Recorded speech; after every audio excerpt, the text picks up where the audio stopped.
आचार्य से श्रीमद अभय चरणारविंद भक्ति वेदांत महाराज की आचार्य से श्रीमद श्री भक्ति वेदांत स्वामी श्री प्रभुपाद महाराज की परमहंस परिव्राजकाचार्य भक्ति सिद्धांत सरस्वती ठाकुर श्री प्रभुपाद अनंत कोटि वैष्णव वृंद की आचार्य श्री रविदास ठाकुर की प्रेम से कहो श्री कृष्ण चैतन्य श्री राधा कृष्ण गौर गोपीनाथ श्री वृंदावन धाम की श्री मथुरा धाम की श्री द्वारका धाम की नदिया नवोदय धाम की मायापुर चंद्र मंदिर की जगन्नाथ पुरुषोत्तम पत्र की जय जगन्नाथ सुभद्रा माई की गंगा माई की जमुना माई की भक्ति देवी की जय भगवान मंगलम हरिनाम संकीर्तन की महाप्रभु की रथरा भागवतम की सौदेव गौर भक्त वृंद की आई गौर प्रमानंदी और कृष्ण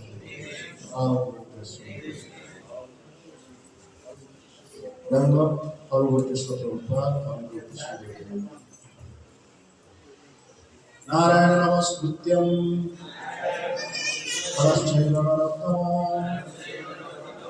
देवीं सरस्वतीं व्यासं तजयमुदीरये वेदे रामायणश्चैव पुराणे भारतेस्तथा रोचन्ते च मध्ये च ये सर्वत्र गीयते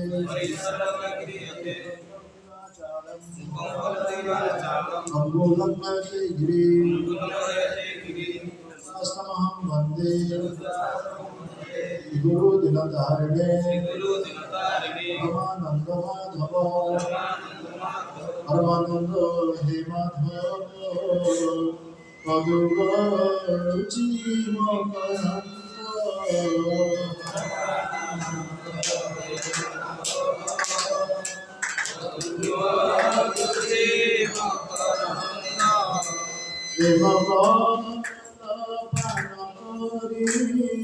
आनंदे बोल हरि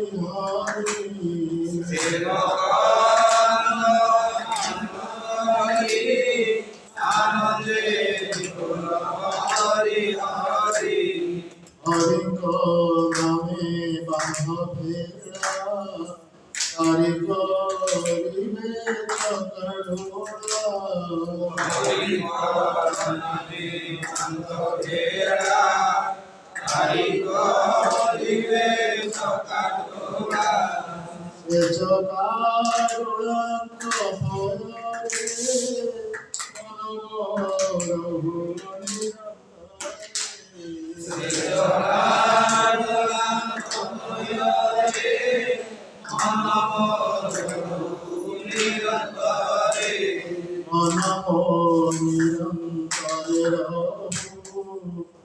कृष्ण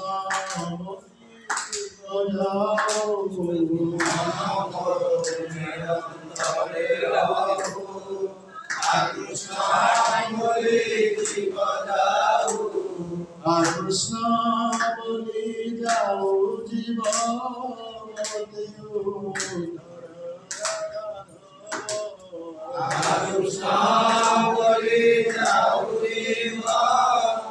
মতে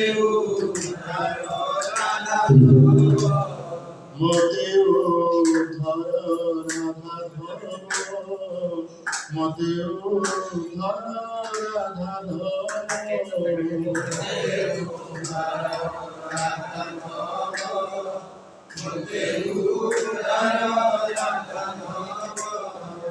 भगवद्गीता प्रत्यपत्र भावनिर्मत्सां सदा वेद्यवस्तमत्र वस्तु सुगतो श्रीमद् भागवतेश्वर सद्य विद्यावरद्यत्र प्रतिविश्वस्य निगमकल्पतर फलं भागवतरसनितं प्रियवतं भागवतरसमालयं बहुरसं अनर्थो पशुमं सत्यात् भक्तियोगं मदक्षे लोकस्य जानत दिव्यांश्चक्रे यस्यां वैश्वर्यमाणायां कृष्णे परमपुरुषे भक्तिरुत्पद्यते श्रीमद्भागवतं पुराणं यस्मिन्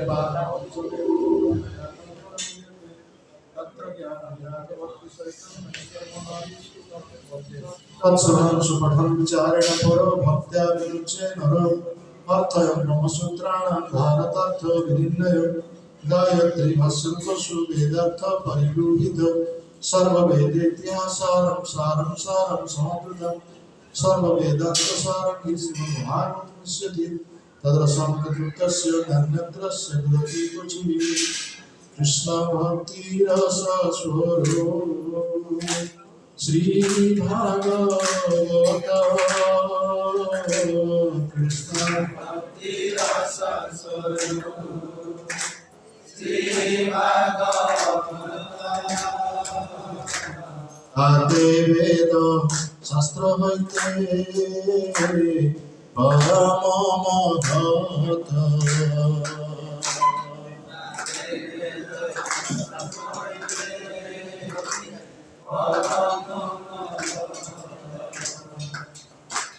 चारि वेद उपनिषदे जग किछु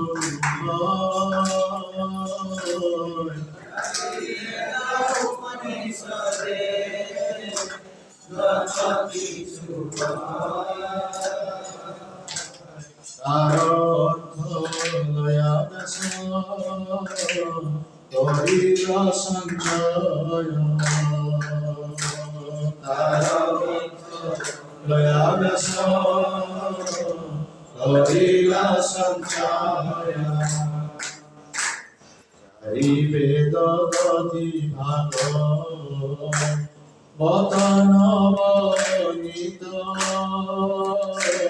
चारि वेद वदनवनीत मतिरेन सुख खाई लेना परिचित मतिरेन सुख खाई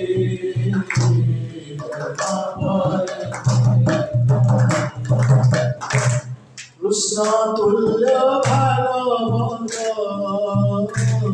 विभूषण श्रय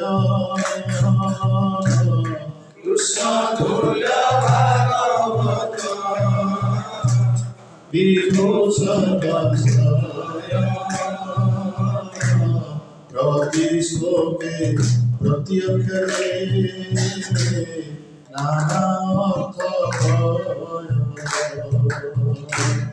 प्रति श्लोके प्रति अक्षरे नाना अर्थ भगवत तुलसी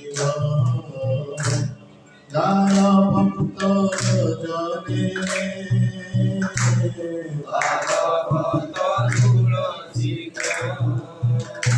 ज्ञान भक्त जने चतुर्धामी द्रव कृष्ण एक चारि चतुर्धामी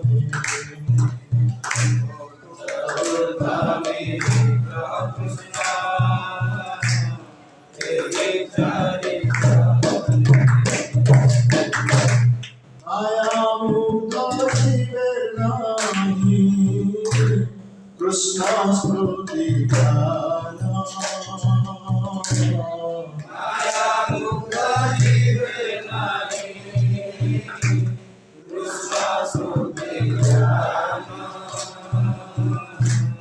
जीवेरा को पाए कल्या कृष्ण वेद पुराण जीवेरा को पाए कल्या कृष्ण वेद पुराण जाओ भागवत पढ़ो वैष्णवेर स्थाने जाओ भागवत पढ़ो वैष्णवेर स्थाने एकांत आश्रम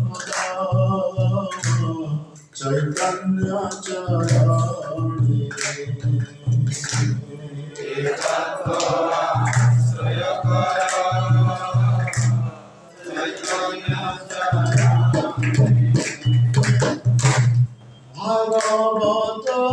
नमने से जवन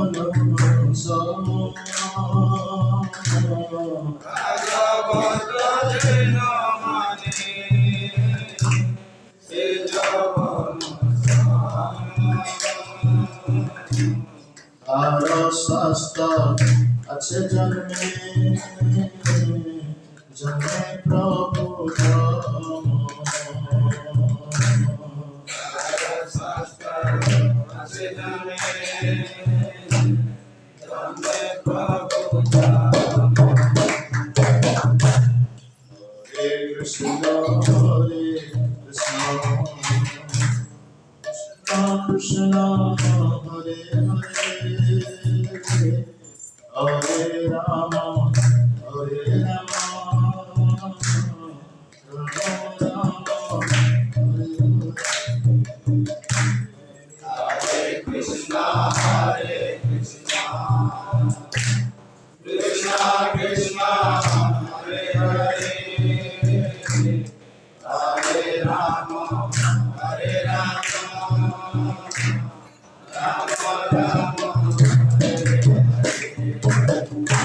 ओम नमो भगवते वासुदेवाय ओम भगवते वासुदेवाय ओम भगवते वासुदेवाय ओम भगवते वासुदेवाय ओम भगवते वासुदेवाय ओम भागवत चतुर्थ स्कंद 19 अध्याय 26 तद्विज्ञाय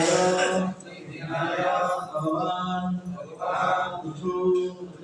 पृथु पराक्रम इंद्राय कुपितो बाणम अपत्यो उद्यत कर्मक्रम तद्विज्ञाय भगवान पृथु पराक्रम इंद्राय कुपितो बाणम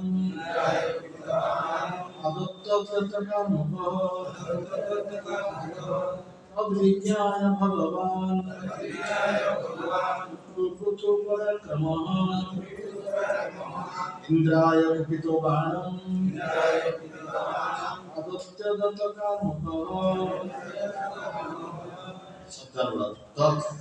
अभिज्ञाय बुझिपारे भगवान भगवान अवतार पृथु राजा पृथु पराक्रम अत्यंत शक्तिशाली इंद्राय इंद्र को ऊपर कुपित अत्यंत क्रुद्ध होई बाण एक बाण व शर आदत्त उठेबे उद्यत उठाई कार्मुक धनु अनुराग विप्र पराक्रांत महाशक्तिधर पृथु इंद्रंक ए समस्त व्यापार पाषाण्ड सन्यास सुधारण और अश्वहरण जानिकर अत्यंत क्रुद्ध हेले एवं धनुप्राण ग्रहण कर इंद्रंक प्रति सत्संधान प्रवृत्त हेले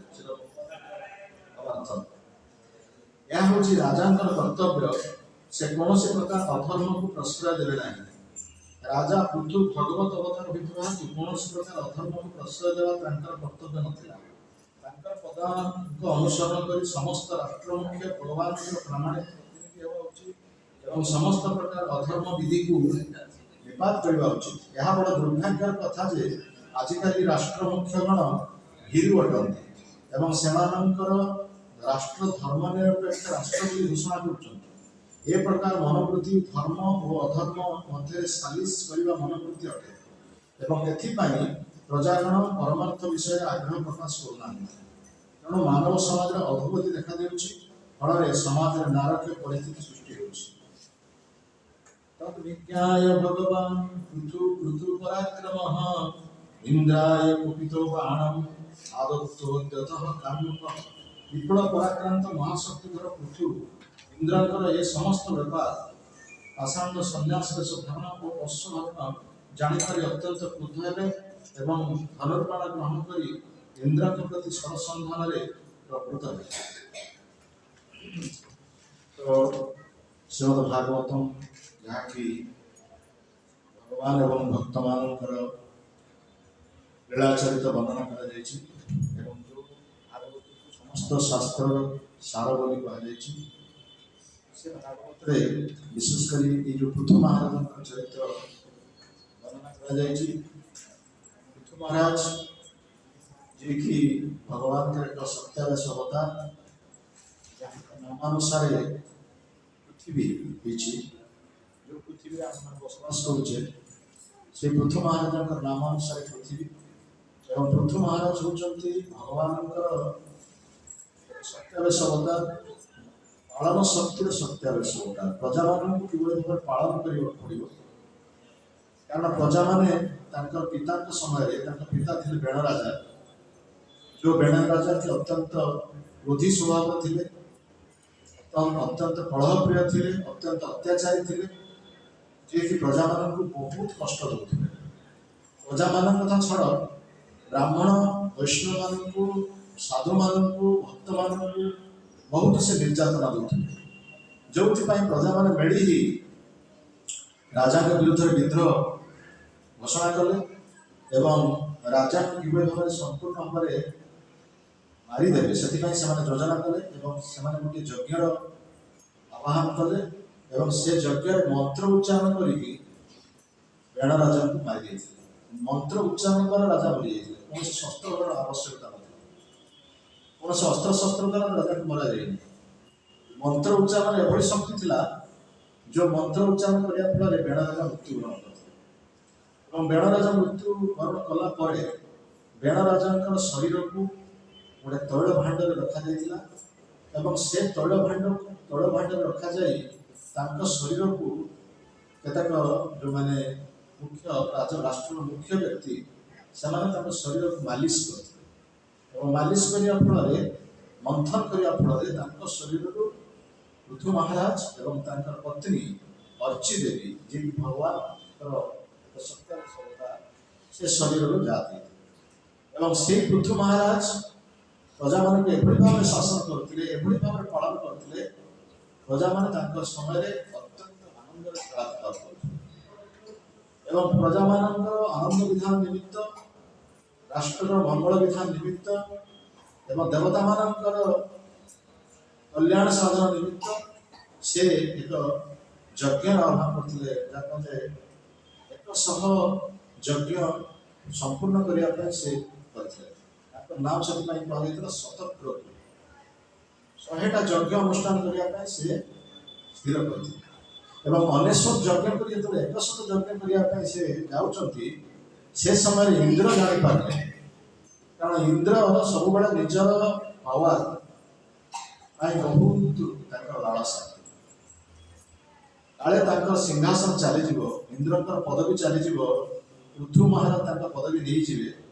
ସେଥିପାଇଁ ଦେବରାଜ ଇନ୍ଦ୍ର ସେ ଚିନ୍ତା କଲେ ଏଇ ଯେଉଁ ଶେଷ ଯଜ୍ଞଟାକୁ ସମ୍ପୂର୍ଣ୍ଣ କିଭଳି ନ ହେବ, ଏଇ 100 ଯଜ୍ଞ ଯେଭଳି ସମ୍ପୂର୍ଣ୍ଣ ନ ହେବ, ସେଥିପାଇଁ ସେ କ'ଣ କରିଥିଲେ ନା ସେ ଯଜ୍ଞର ଏକ ଅଶ୍ୱକୁ ସେ ହରଣ କରିନେଲେ ଏବଂ ସେ ଅଶ୍ୱକୁ କିଭଳି ଭାବରେ ହରଣ କରିନେଲେ ନା ଏକ ସାଧୁ ବେଶ ଧାରଣ କଲେ।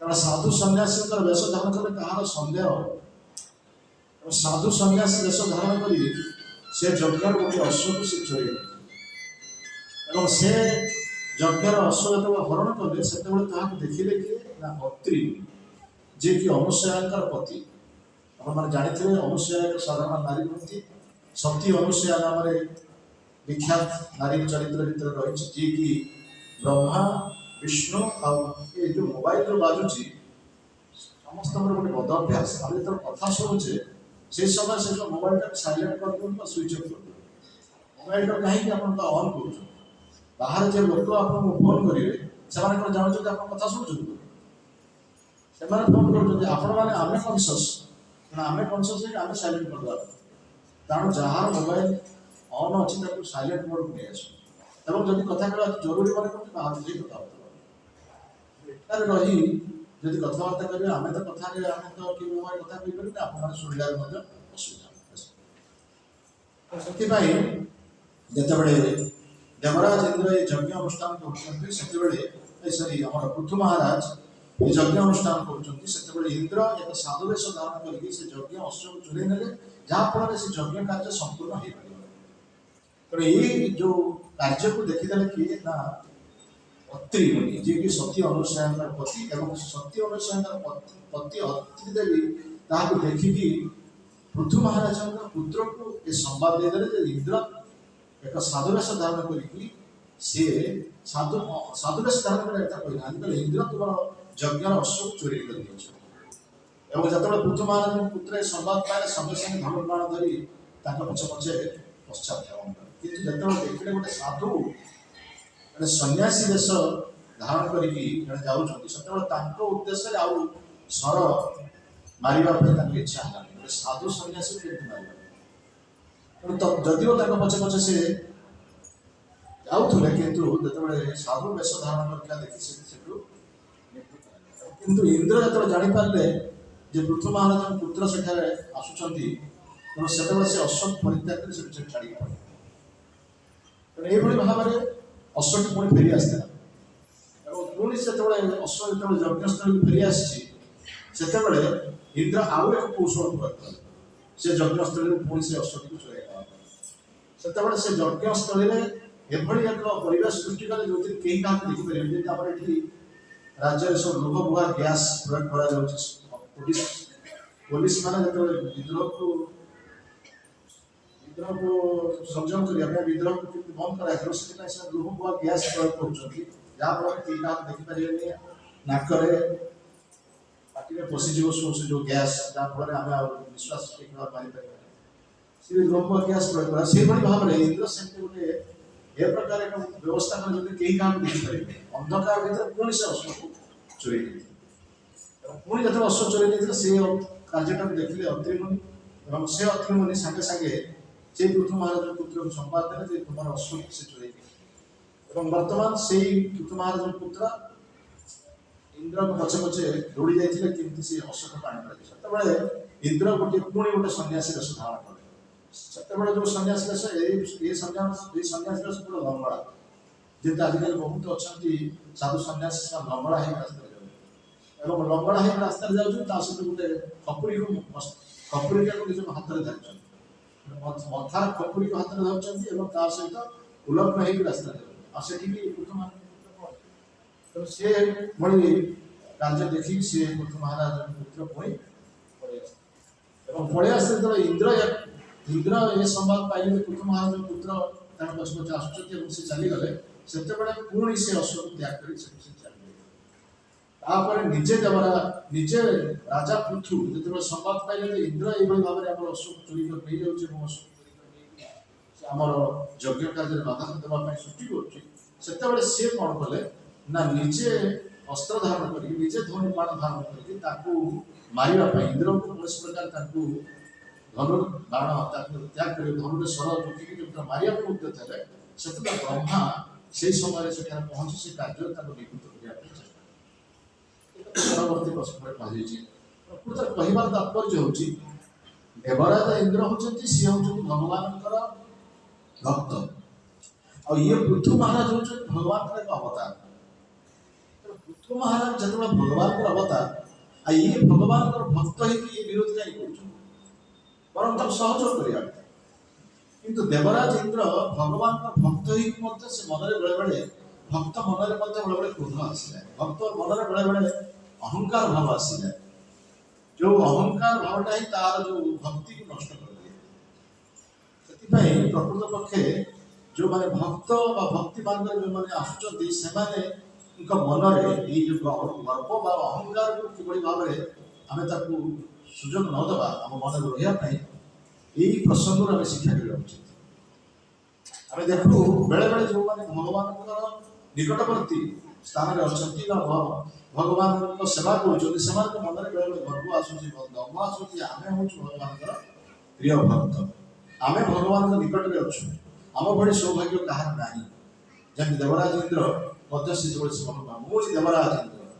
ଯେମିତି ଭଗବାନ କୃଷ୍ଣ ଯେତେବେଳେ ବୃନ୍ଦାବନ ଧାମରେ ଥିଲେ ସେତେବେଳେ 7 ଦିନ 7 ରାତି ବୃନ୍ଦାବନରେ ପ୍ରବଳ ବୃଷ୍ଟିପାତ କରିଥିଲେ।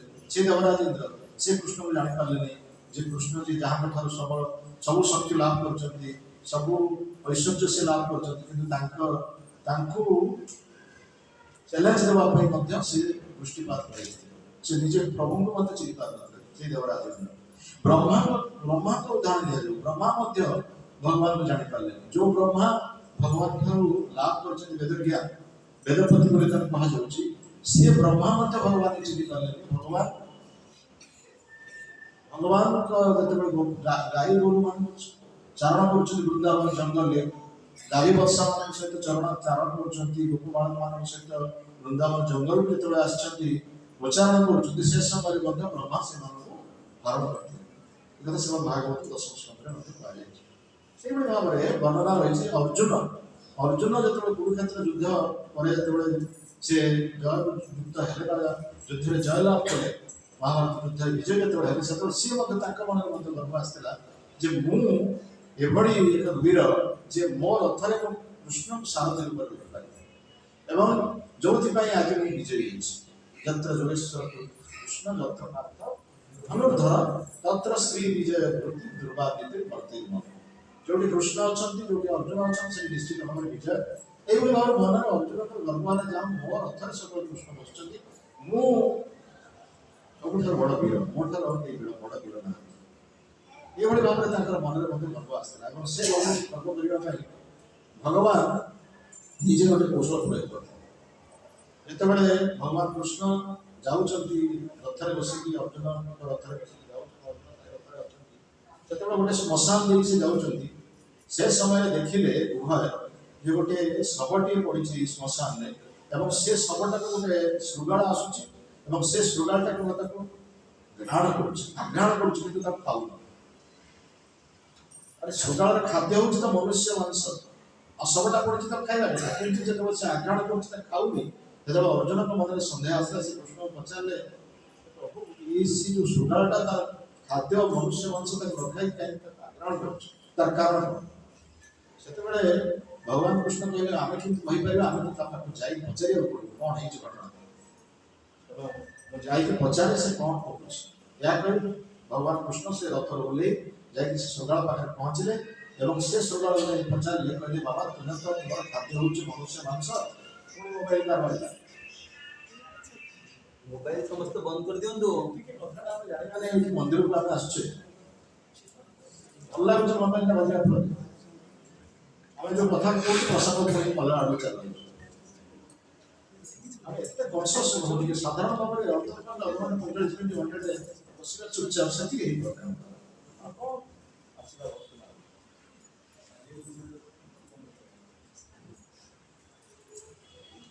ଯେତେବେଳେ ଭଗବାନ କୃଷ୍ଣ ସେତେବେଳେ ସେ ଶୃଗାଳ ପାଖକୁ ଗଲେ, ସେତେବେଳେ ସେ ଶୃଗାଳକୁ ପଚାରିଲେ ବାବା ତୁମେ ତ ତୁମର ଖାଦ୍ୟ ହେଉଛି ସେ ମନୁଷ୍ୟ ମାଂସ, ତୁମେ ନ ଖାଇକି ତୁମେ ତାକୁ ଆଘ୍ରାଣ କାହିଁ କରୁଛ? ସେତେବେଳେ ସେ ଶୃଗାଳକୁ କହିଲା ଆଜ୍ଞା ଆମେ ପଶୁ ଜାତି ହେଲେ ମଧ୍ୟ ଆମର ଗୋଟେ ଧର୍ମ ଅଛି। କ'ଣ ତମର ଧର୍ମ? ନା ଆମେ ପ୍ରକୃତ ପକ୍ଷେ ଦେଖୁଛୁ ଯେ ଯୋଉ ମନୁଷ୍ୟର କୌଣସି ଅଂଶ ଭଗବାନଙ୍କର ସେବାରେ ନିଯୁକ୍ତ ହେଇଛି କି ନାହିଁ, ଯୋଉ ଅଂଶଟା ତାର ଭଗବାନଙ୍କ ସେବାରେ ନିଯୁକ୍ତ ହେଇଛି, ଯୋଉ ଅଙ୍ଗଟା ତାର ଭଗବାନଙ୍କ ସେବାରେ ନିଯୁକ୍ତ ହେଇଛି, ସେଇ ଅଂଶଟିକୁ ଆମେ ଖାଇବୁ। କିନ୍ତୁ ଏଇ ଲୋକଟା ଏଭଳି ଏକ ନାସ୍ତିକ, ଏଭଳି ଏକ ନାସ୍ତିକ ଲୋକ, ଏଭଳି ଏକ ଅଭକ୍ତ ଯାହାର କୌଣସି ଅଙ୍ଗ ଭଗବାନଙ୍କ ସେବାରେ ଲାଗିଲା। ତେଣୁ ତାର କୌଣସି ଅଂଶ ଖାଇବାକୁ ଚାହୁଁ।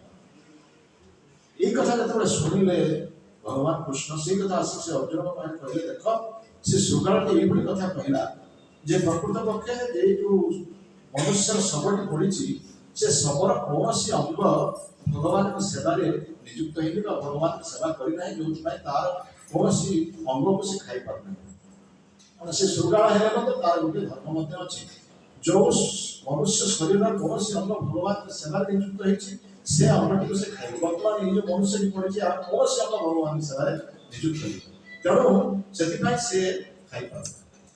ଏ କଥା ଯେତେବେଳେ ଅର୍ଜୁନ ଶୁଣିଲା ସେ ଚିନ୍ତା କଲେ, ମୁଁ ଭାବୁଥିଲି ବହୁତ ଗୋଟେ ବଡ଼ ଭକ୍ତ ବୋଲି ମୁଁ ନିଜକୁ ମୁଁ ଭାବୁଥିଲି, କିନ୍ତୁ ଏ ଶୃଗାଳ ଠାରୁ ମଧ୍ୟ ଶିଖିବାର ଅଛି।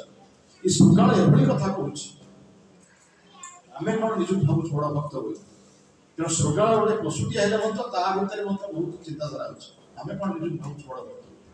ତେଣୁ ଠିକ ସେଇଭଳି ଭାବରେ ଦେବରାଜ ଇନ୍ଦ୍ର ଭଗବାନଙ୍କର ଭକ୍ତ, ପୁଣି ମହାରାଜ ପୃଥୁ ଯିଏ ସେ ପୁଣି ଭଗବାନଙ୍କର ସତ୍ୟାବଶ ଅବତାର ଏବଂ ଭଗବାନଙ୍କର ସେ ମଧ୍ୟ ଭକ୍ତ।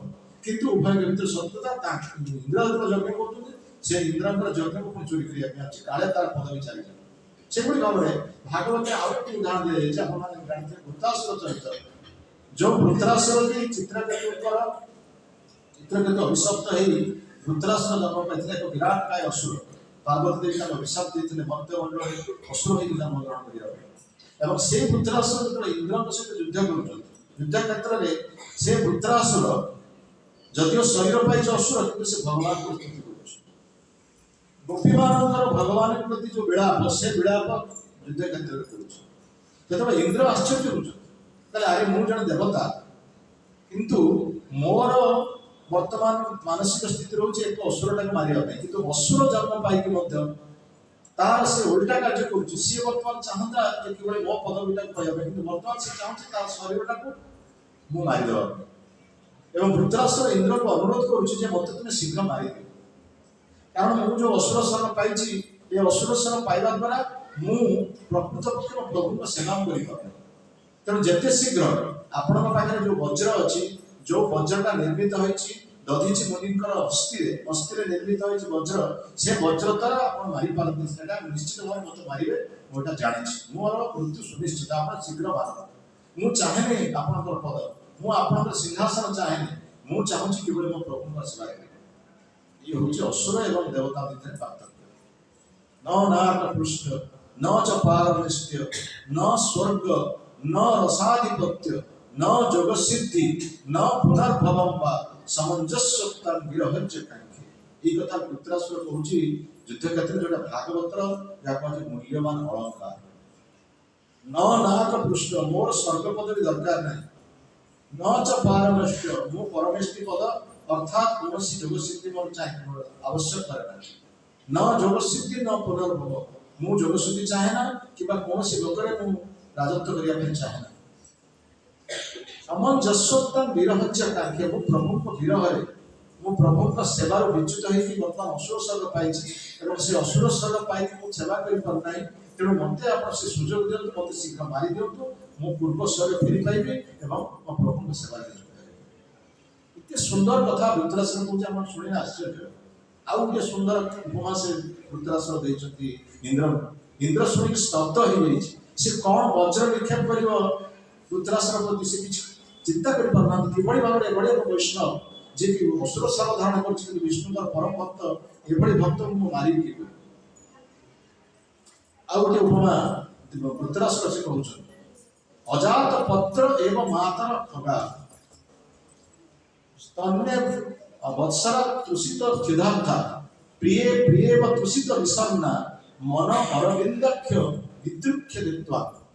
ये तीनटा से उपमा दौरान अजात पत्र एवं मातर खगा, माने से कहते जो छोट छोट पक्षी माने ता माँ बापा, छोट पक्षी मान माँ बापा मैंने बड़ बड़ से जाऊँच छोट पक्षी मान खाद्य आने।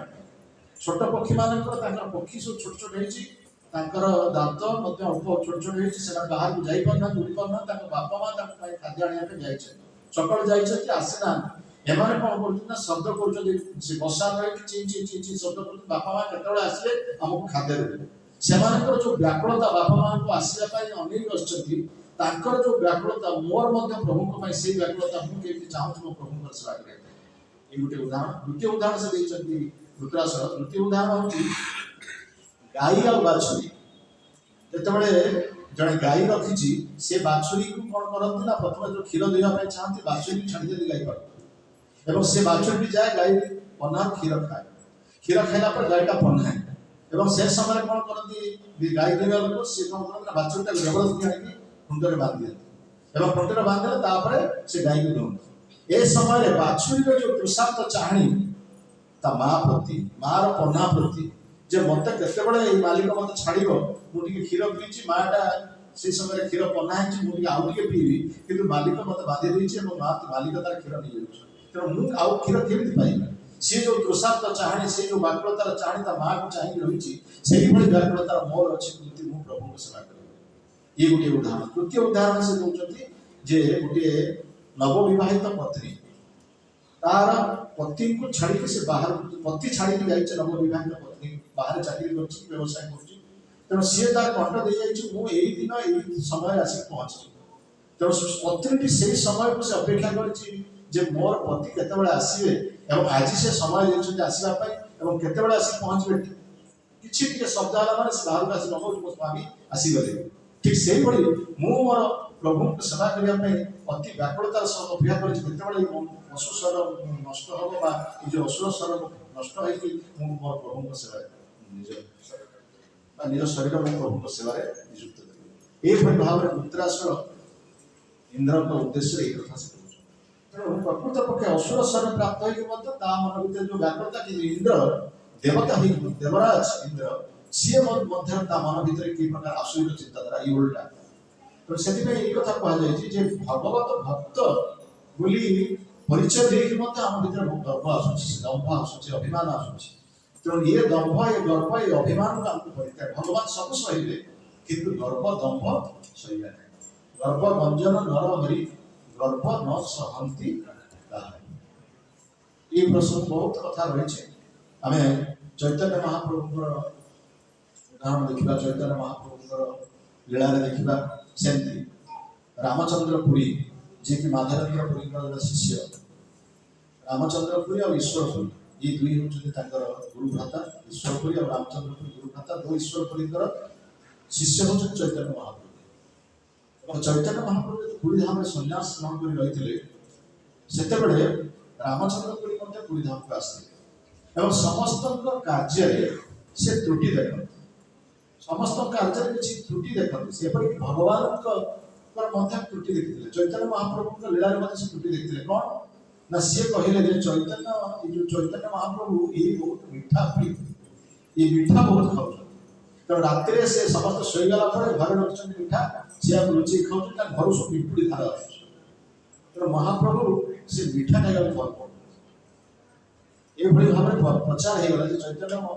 महाप्रभु से मीठा कर भाव में अपप्रचार है चैतन्य महाप्रभु तेणु रामचंद्र पुरी को दंड देवाई महाप्रभु व्यवस्था करते जो रामचंद्र पुरी और से स्थान रही पार ये सब वर्णना रही प्रकृत पक्षे जो मैंने भगवान सेवार सुजोग लाभ कर भगवान सेवा कर सुजोग दे पूर्वजन्म किसी स्वीकृति बाहर किंतु से स्वीकृतिर प्रकृत पक्षे सदुपयोग करवा हूँ प्रकृत विवेक लोक कर्तव्य कारण मन भर तो आसी जाए गर्व दम्भ आम प्रभु निकट सेवा कर प्रभु पाखे अच्छु से निज मन में जो गर्व दम्भ आसी जाए से गर्व दम्भ जो यही प्रकार परिणत हो जाए एवं भगवान से शिक्षा देते जब इंद्र को शिक्षा दे ब्रह्मा को शिक्षा दे से भाव बड़ी महाराज को शिक्षा दे बड़ी महाराज भगवान भक्त प्रहलाद महाराज वंशधर भर आसीगला दल मुझे बड़ दानी मो ठार बड़ी मो बड़ दानी कहीं ना तो से भगवान निजे बामन रूप में आसते बामन अवतार आसिक दानर पराकाष्ठ ग्रहण करने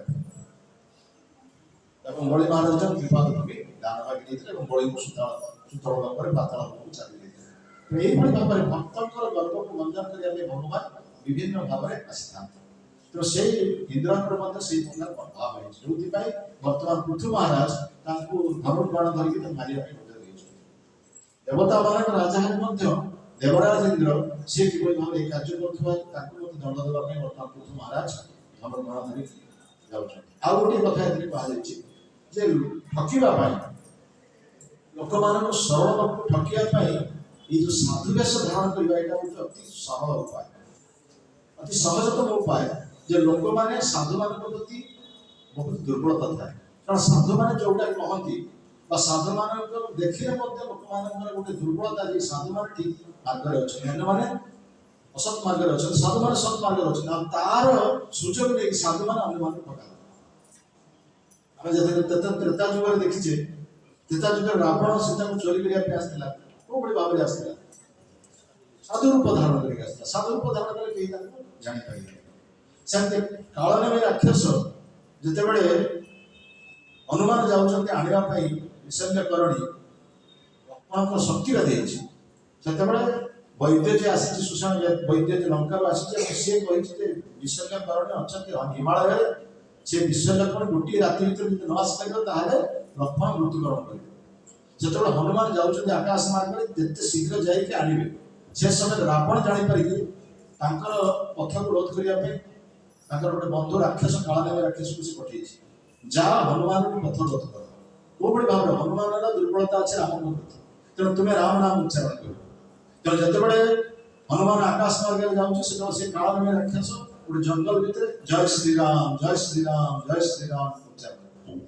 ତେଣୁ ହନୁମାନ ଯେତେବେଳେ ଜୟ ଶ୍ରୀରାମ ନାମ ଉଚ୍ଚାରଣ ସାଙ୍ଗେ ସାଙ୍ଗେ ଜଙ୍ଗଲ ଭିତରେ ରାମ ନାମ ଉଚ୍ଚାରଣ ମାନେ ମୋର ଜଣେ ପ୍ରିୟ ଭକ୍ତ, ମୋର ଜଣେ ଅନ୍ତରଙ୍ଗ ବନ୍ଧୁ କିଏ ଅଛନ୍ତି, ତାଙ୍କୁ ସାକ୍ଷାତ ନିଶ୍ଚିତ ଭାବରେ କରିପାରନ୍ତି। ତେଣୁ ସେ ନିଶ୍ଚୟ ସେଠିକୁ ଓହ୍ଲେଇ ଆସିଛନ୍ତି।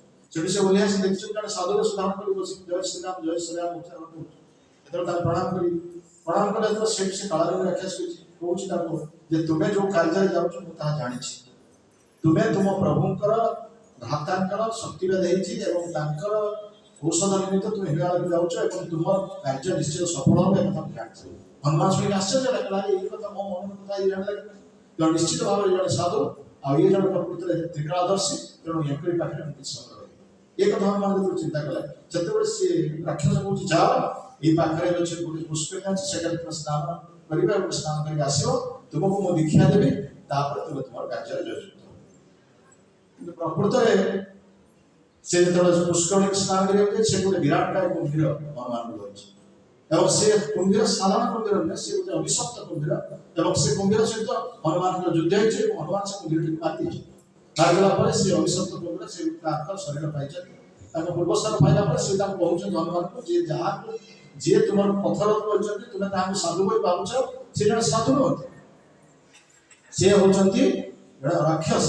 ତେଣୁ ତୁମେ ସେ ରାକ୍ଷସକୁ ମାର ଏବଂ ଶୀଘ୍ର ତୁମେ ଯାଅ, ନହେଲେ ତୁମ ରାତି ପାଇଯିବ, ତୁମେ ଆଣିପାରିବନି। ତେଣୁ ହନୁମାନ ଆସିକି ଯେତେବେଳେ ପହଞ୍ଚନ୍ତି କାଳନେମୀ ରାକ୍ଷସ ପାଖରେ, ସେ ରାକ୍ଷସ କହିଲେ ମୁଁ ତୁମର ଗୁରୁ, ତୁମକୁ ଦୀକ୍ଷା ଦେବି। ତୁମକୁ କଣ ଦୀକ୍ଷା ଦେବି? ତୁମେ କଣ ମୋ ଠାରୁ ମୁଁ ତୁମକୁ ଦୀକ୍ଷା ଦେବି। ହନୁମାନ କହିଲେ ମୁଁ ତୁମକୁ ଦୀକ୍ଷା ଦେବି ଦିଅ। ଏହା କହି ହନୁମାନ ତାଙ୍କୁ ବଧ କରିଛି କାଳନେମୀ ରାକ୍ଷସ। ତାପରେ ପୁଣି ସେ ଯାଇଛନ୍ତି ଏବଂ ଆଣିକି ପହଞ୍ଚିଛନ୍ତି।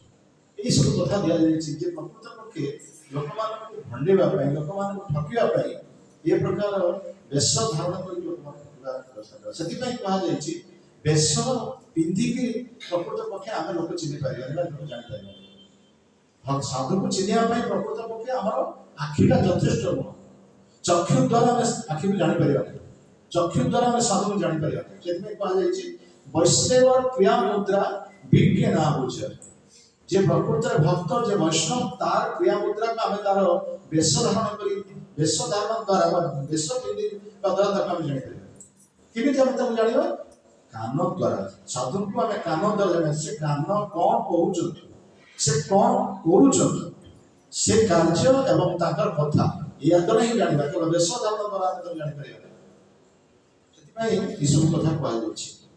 ଆଉ ଭଗବାନ ଗୀତାରେ ମଧ୍ୟ କହିଛନ୍ତି କର୍ମେନ୍ଦ୍ରିୟାଣି ସଂଯମ୍ୟ ଜୟାସ୍ତେ ମନସା ସ୍ମରଣ ଇନ୍ଦ୍ରିୟାର୍ଥା ବିଗୁଣାତ୍ମା ମିଥ୍ୟାଚାର ସବିଚ୍ଛେଦ।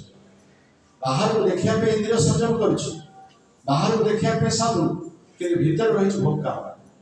ତେଣୁ ଏଭଳି ବ୍ୟକ୍ତି ହଉଛି ମିଥ୍ୟାଚାରୀ। ସେଭଳି ମିଥ୍ୟାଚାରୀ, ସେଭଳି ଭଣ୍ଡ ପ୍ରତ୍ୟାଖ୍ୟାନ କରିବା ଉଚିତ। ଯେମିତି ମର୍କଟକୁ ମଧ୍ୟ ବୈରାଗ୍ୟ ବୋଲି କୁହାଯାଉଛି।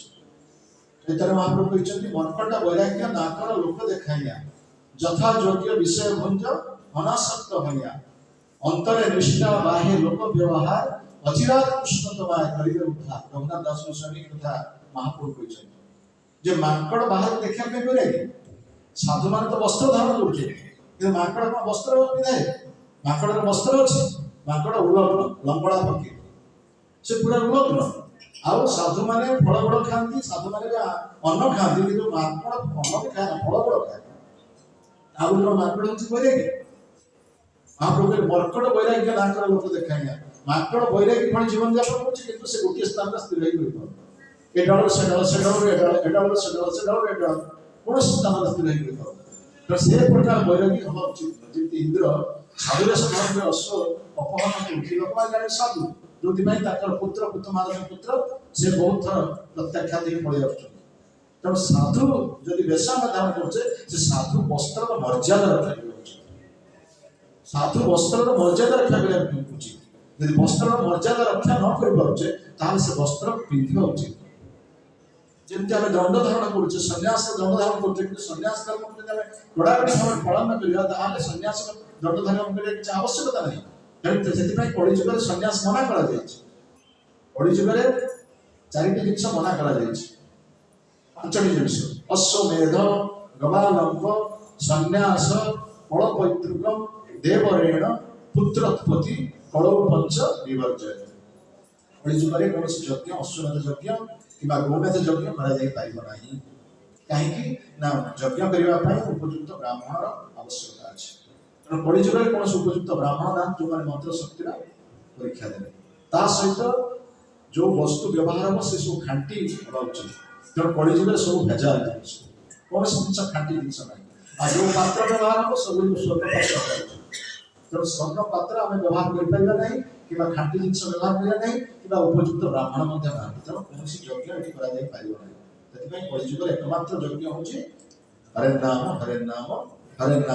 केवल फल नास्तेव नास्तेव नास्तेव गति यथा कलिजुग अन्य कौन पंथा ना अन्य कौन पंथा ना अन्य कौन पंथा ना 3 बार मना कर तेणु अश्वमेध यज्ञ गोमेध यज्ञ निराश कर यज्ञ ना ब्राह्मण माने पशु बलि दौर से बुद्ध आसले से यज्ञ को मना कर निंदसी यज्ञ विदेरह श्रुति जातम सदैव हृदय दर्शित पुष्पातम केशव ध्रुत बुद्ध शरीर जय जगदीश बुद्धदर्श यज्ञ को निंदा करे तो से प्रकार भाव यज्ञ वर्तमान कलिजुग कौन यज्ञ नहीं अश्वमेध यज्ञ गोमेध यज्ञ मना कर आ सन्यास कथा कह तो सन्यास धारण करने कलिजुग बहुत कष्ट साध्य व्यापार समस्त सन्यास धारण करें कहीं ना सन्यास धर्मर गोटे मर्यादा अच्छे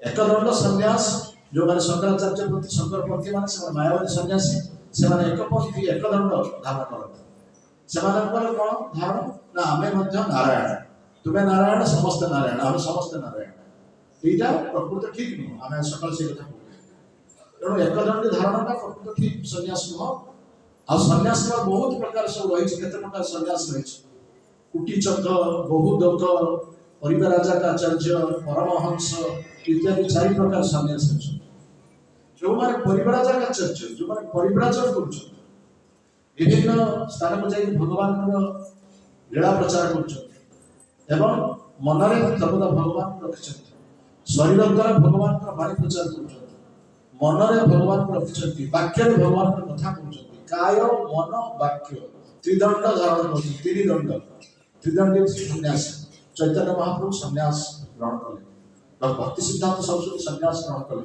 प्रभुपाद महाराज सन्यास ग्रहण कले ये संप्रदाय सन्यास प्रकृत पक्षे ये जो मायावादी सन्यासी नुह एकदंडी सन्यासी नुह से त्रिदंडी सन्यासी त्रिदंडी माने काय शरीर मन और वाक्य ये भंड सन्यासी आजिकल जिते प्रकार सब सन्यासी सब बाहर बहुत प्रकार भाव में सब से असत कार्य कर सन्यास ग्रहण करवा महाप्रभु मना कर प्रकार वैराग्य कथा कहते गीतार कहुई 6ठ अध्याय प्रथम श्लोक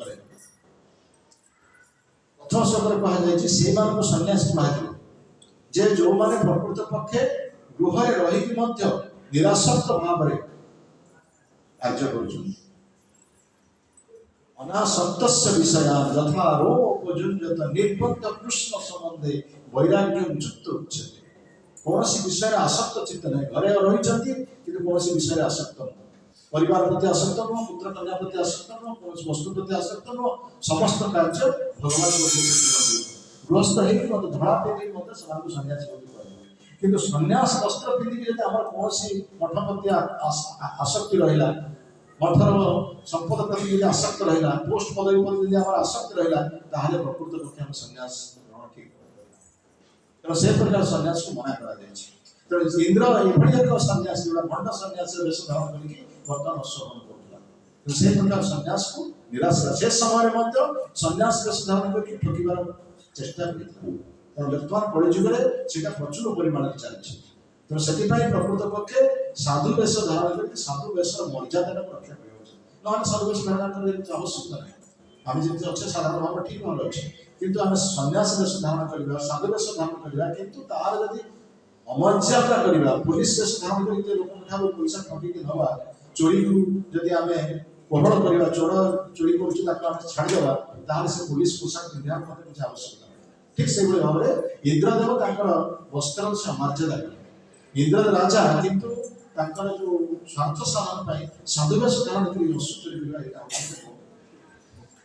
बहुत जहाँ कहे दंड पाइबा योग्य किंतु दंड ब्रह्मा देवाई मना कर सब प्रसंग आसूँ गोटे कथा जे भक्त भगवान भक्त प्रति दुर्व्यवहार ये प्रकार चिंताधारा ये स्थान पाई जय ग्रंथराज श्रीमद् भागवत की श्रील प्रभुपाद महाराज की जय श्री गुरुदेव की सौदेव लोक भक्तवृंद की अनंत कोटि वैष्णव की जय गौर प्रमानंदे जय श्री सेवात्मक गोपीनाथ स्वामी महाराज की जय।